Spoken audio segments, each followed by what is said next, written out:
Comic Ekadashi कथा महात्म्य। सावन माह की कृष्ण पक्ष की एकादशी को कामिका एकादशी कहा जाता है। इस कामिका एकादशी व्रत 13 जुलाई गुरुवार के दिन रखा जाएगा। कथा महात्म्य। अर्जुन ने कहा, हे प्रभु, मैंने आषाढ़ मास के शुक्ल पक्ष की देवशयनी एकादशी का सविस्तार वर्णन सुना है। अब आप मुझे श्रावण मास के कृष्ण पक्ष की एकादशी की कथा सुनाने की कृपा करें। इस एकादशी का नाम क्या है? इसकी विधि क्या है? इसमें किस देवता का पूजन होता है? इसका उपवास करने से मनुष्य को किस फल की प्राप्ति होती है? भगवान कृष्ण ने कहा, हे श्रेष्ठ धनुर्धर, मैं श्रावण मास की पवित्र एकादशी की कथा सुनाता हूँ। ध्यानपूर्वक श्रवण करो। एक बार इस एकादशी की पावन कथा को भीष्म पितामह ने लोकहित के लिए नारद जी से कहा था। एक समय नारद जी ने कहा, हे पितामह, आज मेरी श्रावण के कृष्ण पक्ष की एकादशी की कथा सुनने की इच्छा है, अतः आप इसे एकादशी की व्रत कथा विधान सहित सुनाइए। नारद जी की इच्छा को सुन भीष्म पितामह ने कहा, हे नारद जी, आप बहुत ही सुंदर प्रस्ताव लाए हैं। अब आप बहुत ध्यानपूर्वक इसको श्रवण करिए। श्रावण मास के कृष्ण पक्ष की एकादशी का नाम कामिका है।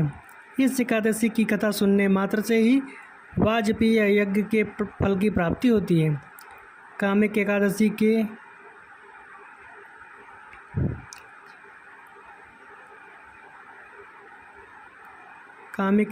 के उपवास में शंख, चक्र, गदाधारी भगवान विष्णु का पूजन होता है। जो मनुष्य इस एकादशी को धूप, दीप, नैवेद्य आदि से भगवान विष्णु की पूजन करते हैं, उन्हें गंगा स्नान के फल से भी उत्तम फल की प्राप्ति होती है। सूर्य ग्रहण और चंद्र ग्रहण में केदार और कुरुक्षेत्र में स्नान करने से जिस पुण्य की प्राप्ति होती है, वह पुण्य कामिका एकादशी के दिन भगवान विष्णु की भक्तिपूर्वक पूजन करने से प्राप्त होता है। भगवान विष्णु का श्रावण माह में भक्तिपूर्वक पूजन करने का फल समुद्र और वन सहित पृथ्वी दान करने के फल से भी ज़्यादा होता है। व्यतिपात में गंडकी नदी में स्नान करने से जो फल प्राप्त होता है, वह फल भगवान की पूजा करने से मिल जाता है। संसार में भगवान की पूजा करने का फल सबसे ज़्यादा है, अतः भक्तिपूर्वक भगवान की पूजा न बन सके तो श्रावण मास के कृष्ण पक्ष की कामिका एकादशी का उपवास करना चाहिए। आभूषणों से युक्त बछड़ा सहित गोदान करने से जो फल प्राप्त होता है, वह फल कामिका एकादशी के उपवास में मिल जाता है। जो उत्तम द्विज श्रावण मास के कृष्ण पक्ष की कामिका एकादशी का उपवास करते हैं तथा भगवान विष्णु का पूजन करते हैं, उन्हें सभी देव, नाग, किन्नर, पृथ्वी आदि का पूजा प्राप्त होता है। इसलिए इसके पाप से डरने वाले व्यक्तियों को विधि विधान सहित इसका उपवास करना चाहिए। संसार सागर तथा पापों में फंसे हुए मनुष्यों को इनसे मुक्ति मिलने के लिए कामिका एकादशी का व्रत करना चाहिए। कामिका एकादशी के उपवास से पाप नष्ट हो जाते हैं। संसार में इससे अधिक पापों को नष्ट करने वाला और कोई उपाय नहीं है। हे नारद जी, स्वयं भगवान ने अपने मुख से कहा कि मनुष्य को अध्यात्म विद्या से जो फल प्राप्त होता है, उससे अधिक फल कामिका एकादशी का व्रत करने से मिल जाता है। इस उपवास को करने से मनुष्य को न यमराज के दर्शन होते हैं, न ही नरक का कष्ट भोगना पड़ता है। यह स्वर्ग का अधिकारी बन जाता है।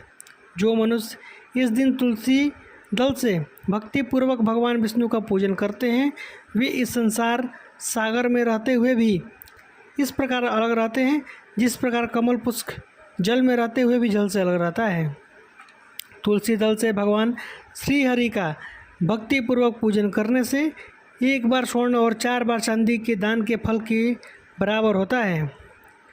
भगवान विष्णु रत्न, मोती, मणि आदि आभूषणों की अपेक्षा तुलसी दल से अधिक प्रसन्न होते हैं। जो मनुष्य पृथ्वी का तुलसी दल से पूजन करते हैं, उनके सभी पाप नष्ट हो जाते हैं। हे नारद जी, मैं भगवान की अति प्रिय श्री तुलसी जी को प्रणाम करता हूँ। तुलसी जी के दर्शन मात्र से मनुष्य के सभी पाप नष्ट हो जाते हैं और शरीर के स्पर्श मात्र से मनुष्य पवित्र हो जाता है। तुलसी दल को जल से स्नान कराने से मनुष्य सभी यम यातनाएं नष्ट हो जाती हैं। जो मनुष्य तुलसी जी को भक्तिपूर्वक भगवान के श्री चरणों में कमल आदि के साथ अर्पित करता है उसे मुक्ति मिलती है। इस कामिक एकादशी की रात्रि में जो मनुष्य सभी जागरण करते हैं और दीप दान करते हैं उनके पुण्यों को लिखने में चित्रगुप्त भी असमर्थ हैं। एकादशी के दिन भगवान विष्णु के सामने दीपक जलाते हैं और उनके पितरों स्वर्गलोक में अमृत का पान करते हैं। भगवान के सामने जो मनुष्य घी या तेल का दीपक जलाते हैं उन्हें सूर्यलोक में भी सहस्रों दीपकों का प्रकाश मिलता है। कामिका एकादशी का व्रत प्रत्येक मनुष्य को करना चाहिए। इस व्रत को करने से ब्रह्मात्म आदि के सभी पाप नष्ट हो जाते हैं और इहलोक में सुख भोग कर प्राणी अंत में विष्णु लोक को जाते हैं। इस कामिका एकादशी के महात्म्य के श्रवण व पठन से मनुष्य स्वर्गलोक को प्राप्त करता है। कथा। एक गांव में एक वीर क्षत्रिय रहता था। एक दिन किसी कारणवश उसकी ब्राह्मण से हाथापाई हो गई और ब्राह्मण की मृत्यु हो गई। अपने हाथों मारे गए ब्राह्मण की क्रिया उस क्षत्रिय ने करनी चाहिए, परंतु पंडितों ने उसे क्रिया में शामिल होने से मना कर दिया। ब्राह्मणों ने बताया कि तुम पर ब्रह्म हत्या का दोष है, पहले प्रायश्चित कर इस पाप से मुक्ति हो जाओ, तब हम तुम्हारे घर भोजन करेंगे। इस प्रकार क्षत्रिय ने पूछा कि इस पाप से मुक्ति होने का क्या उपाय है।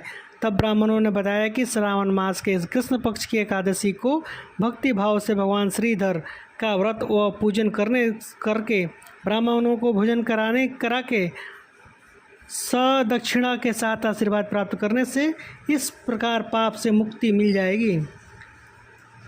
पंडितों के बताए हुए तरीकों पर व्रत करने वाली राम में भगवान श्रीधर ने क्षत्रिय को दर्शन देकर कहा कि तुम्हें ब्रह्म हत्या के पाप से मुक्ति मिल गई है। कथासार। भगवान श्रीहरि सर्वोपरि हैं। वो अपने भक्तों की निश्चल भाव भक्ति से सहज ही प्रसन्न हो जाते हैं। तुलसी जी भगवान विष्णु की प्रिया हैं। भगवान श्रीहरि हरि मोती सोने चांदी से इतने प्रसन्न नहीं होते हैं जितने प्रसन्न तुलसी दल से हो जाते हैं। पूजन। कामिका एकादशी में साफ सफाई का विशेष महत्व है।